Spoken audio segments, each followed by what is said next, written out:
The 10th edition of Warhammer 40,000 was announced at this year's Adepticon with a cinematic trailer, just like last edition.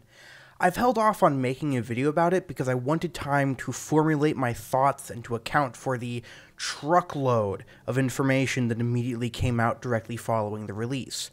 This is just the first in what will likely be several videos on the topic of my thoughts on 10th edition. So first, let's talk about the first thing we actually saw of the new edition, which is the cinematic trailer. A few minutes later.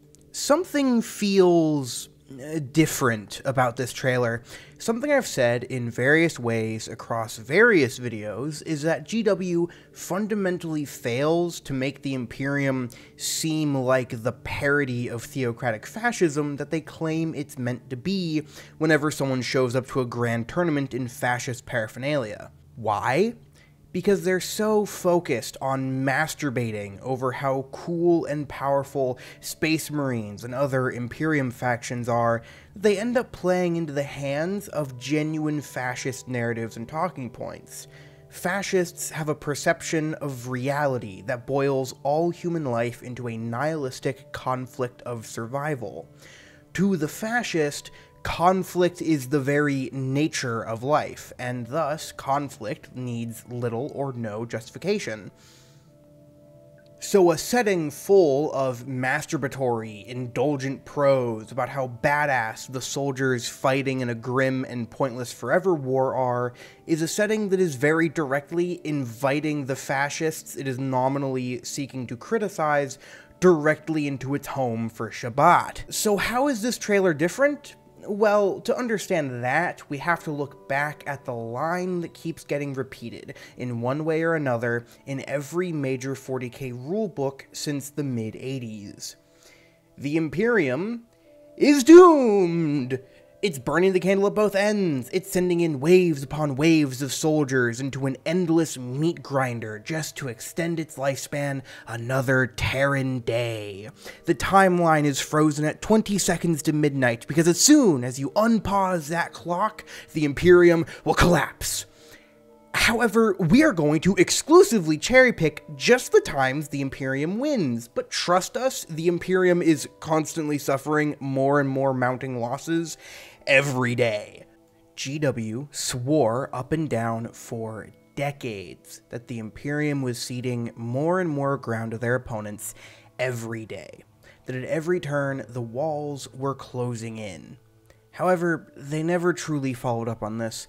Every time they did major campaign books like The Wars for Armageddon or the original 13th Black Crusade, the canonical victor would always somehow be the Imperium, even if the result of such campaigns were supposedly determined by actual player matches, something the 40k community had been skeptical of for a very long time. However, they kinda dropped this angle for a bit with the Gathering Storm and Indominus Crusade storylines. So, wabam, the timeline was beginning to progress, and as we discussed before, if we progressed the timeline any further, the idea would be that the Imperium would collapse, because we're 20 seconds to midnight, right? Well, no. Guilliman woke up, Deus Ex Primaris all of the Imperium's issues, and seemingly overnight completely reclaimed all the ground the Imperium was supposedly constantly ceding to its various adversaries. This marked a bit of a tone shift in 40k, where for a few years we'd switch from "oh god, everything sucks and humanity is practically on the verge of extinction," to "oh god, everything sucks, but don't worry guys, because the valorous space fascists are gonna save us all." This change of vibe would remain strong for 9th edition, but now we have this trailer. Now let's be real, it is just a trailer, but this trailer is also essentially all we have to go off of for what 10th edition Warhammer 40k will look like from a narrative point of view. We hear Guilliman speak of the triumph of the Indominus Crusade, reciting lines we've heard time and time again from Imperial propaganda over images of Ultramarines being mauled to death by Tyranids. Every act of heroic brutality from a Space Marine is met with futility. burn as many termagants to death as you want, it doesn't meaningfully halt the Tyranid advance. And then we see this shot of Guilliman looking down at a map of the galaxy. We're shown that the red dots represent planets that have been consumed by Tyranids. And then we zoom out to a map of the galaxy that includes almost as many red dots as green ones, if not more. This would appear to be the true state of the Imperium, one that is truly on its last legs, surrounded on all sides by a hive fleet it has no way of stopping. Lionel Johnson has been awakened once more, but the tone is very different. He's not being lauded as the hero the Imperium needs in its time of greatest desperation. He's just another player on the stage. Sure, he'll probably play a pivotal role in stopping the Arcs of Omen once his book comes out. Actually, funny that you'd mention that. During the process of making this video, the last Arcs of Omen book came out and reinforced this point even further. Spoiler alert for Arcs of Omen Lionel Johnson, I guess, but basically, Vashtor intentionally woke up the Lion in order to bait him into coming after them so that he could reunify the pre-War in Heaven relics the Dark Angels have in their possession. These relics, when brought together, form one of the structures that helped forge the Webway, a sort of ship that can burrow into alternate dimensions.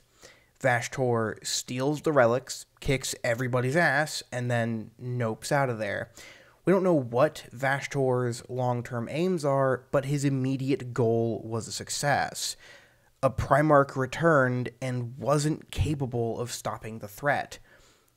The Imperium lost, and in a pretty distinctly meaningful way. Right, back to the video. But who gives a fuck? We're all gonna get eaten by Tyranids anyway. Be as heroic as you like, lean more and more into zealotry and propaganda. It doesn't change the situation. It's not heroic so much as it's simply impotent. That, I think, is the meaning of the speech Guilliman gives in the trailer, what he means by this line. Relief will not save us.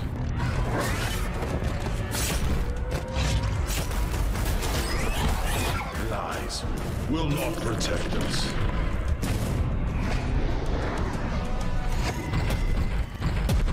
But it is our hope that will damn us. And it's what makes 10th edition feel very promising to me. It paints a picture of a 42nd millennium that's thinking of ending things. If I didn't know any better, I'd say this felt like a trailer for a 40k End Times event. Which, honestly, I wouldn't be opposed to. Lore bloat is totally a thing, and 40k has it hard.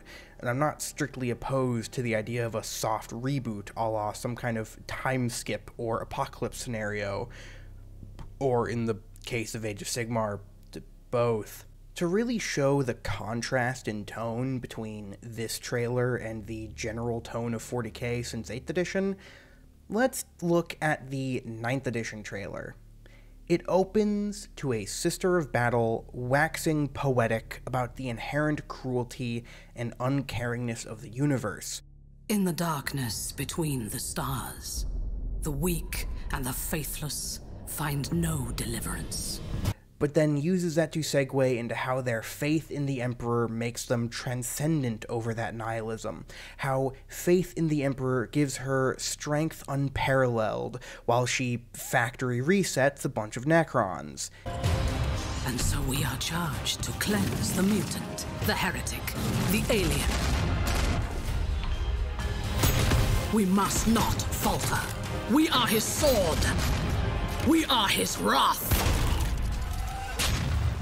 Then she's ambushed by a few more Necrons, gets wounded, and retreats into a cathedral where she prays to the God Emperor, who then heals her wounds, so that she may continue the fight, again while waxing poetic about how great the Emperor is, and how faith shields them from harm. Suffering is our prayer. Faith is our armor.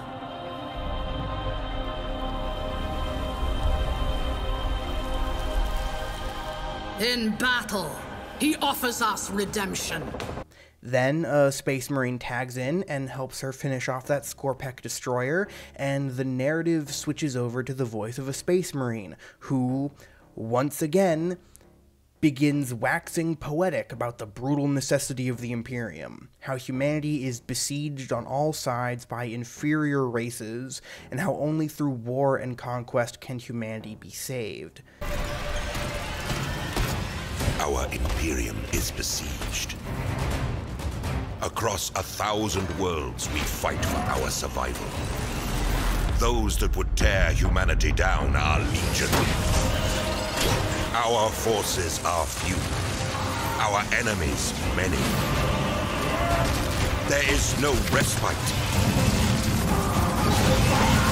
There is no mercy. And in our darkest hour, a spiteful universe awakens forgotten evils to break us. At no point does this trailer even hint at the idea that the things being said are untrue. It's filmed like a fucking Marvel movie. Cinematic language is employed to communicate that these Space Marines are heroic paladins fighting to save humanity from endless waves of foes who try to bring us down. It, in a runtime of 3.5 minutes, validates the Imperial cult, portrays the xenophobic and fascist ideology of the Imperium as heroic, and portrays Space Marines as the unstoppable, gauntleted fist of that supposedly heroic ideology. This has just been the way 40K has presented its narrative for the last, 10 plus years, dropping all pretense of satire and going from Starship Troopers the movie to Starship Troopers the book. And before anyone gives me that lame excuse, yes, in-universe propaganda, I know. But let's just be honest with ourselves, the in-universe propaganda excuse has never been a good one. Because if it was in-universe propaganda, why is it being uncritically regurgitated at us from a disembodied, detached voiceover? If it is intentionally being written as in-universe propaganda, then show us that. Contradict it. Contrast it with the truth. You know, the thing that the 10th edition trailer does. This kind of issue has existed for a very long time, but it's only gotten worse over that aforementioned very long time.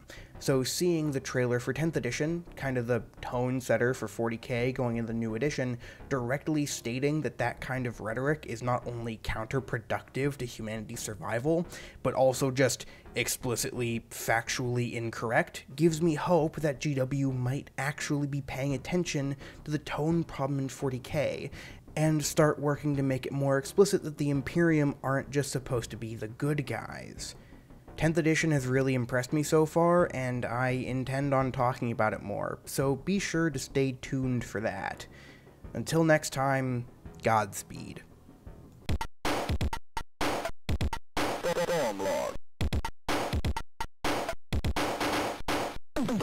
Did you know I started a public Discord server?